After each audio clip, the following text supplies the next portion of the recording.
Good morning mga kalapatids, another day, another training na naman tayo. Araw ngayon ng linggo mga kalapatids, abangan day tayo.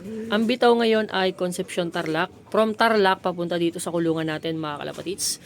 Nasa 77 kilometers yan mga kalapatids. Tatlo yung kinarga natin, si Blue, yung finisher natin ng Santa Ana, Cagayan, si Summer, tapos si NCC 19. Sino kaya mauuna sa kanila mga kalapatids? Tingin nyo. Tapos, ang malupit dyan, meron tayong bagong balik. Ito, si Trio Puyo mga kalapatids. Trio Puyo, nilalaro natin to nung nakaraan sa South. Tapos, bumalik sa atin mga kalapatids. Bali, dagdag puwersa siya. Ang mga panlaro natin sa North, 9 na piraso, magiging 10 na dahil nadagdagan. Siya yung nag-iisang old bird na panlaro natin. Nirelease nga pala yung Warriors natin sa Concepcion Tarlac ng 6:28. Estimated darating dito ng mga 7:22, 7:25 ng umaga mga kalapatids. Weather check muna tayo. Maganda yung panahon natin mga kalapatids. Kaya sana makauwi ng maayos ang ating tatlong Warriors mga kalapatids. Summer na mga kalapatids. Mabilis lang to. 2 months lang yung karera mga kalapatids. Matatapos na kagad to. Okay? Mga ilang training na lang. Magdi-derby na tayo mga kalapatids. Okay? Tatlo lang yung panlaro natin sa summer. Kasi bumuhos tayo dito sa North mga kalapatids. Okay? Ito na mga kalapatids. Sino to? Si 19. Ayun na. O, diba? Magkakasunod lang. Si Blue. Si Summer.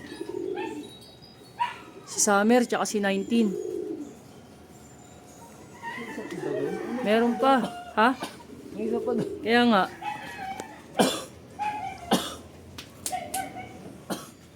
Dalawa. Sabay sila mga kalapatids.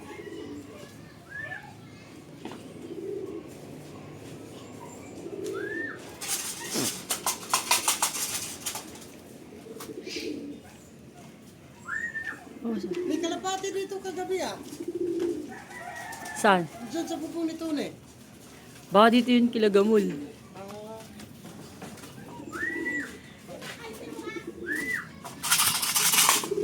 Pasok. Sok.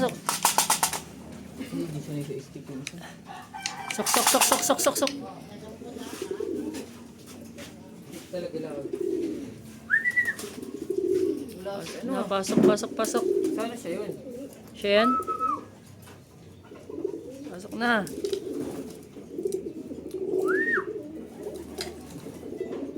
Pasok na.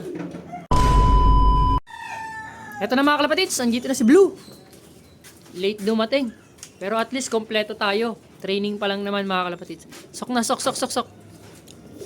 3 out of 3 tayo. Concepcion Tarlac mga kalapatids. Sige mga kalapatids, dito ko natatapusin yung video na to. Thank you for watching. See you sa next vlog natin. Ingat mga kalapatids. Late ka ha, late. God bless.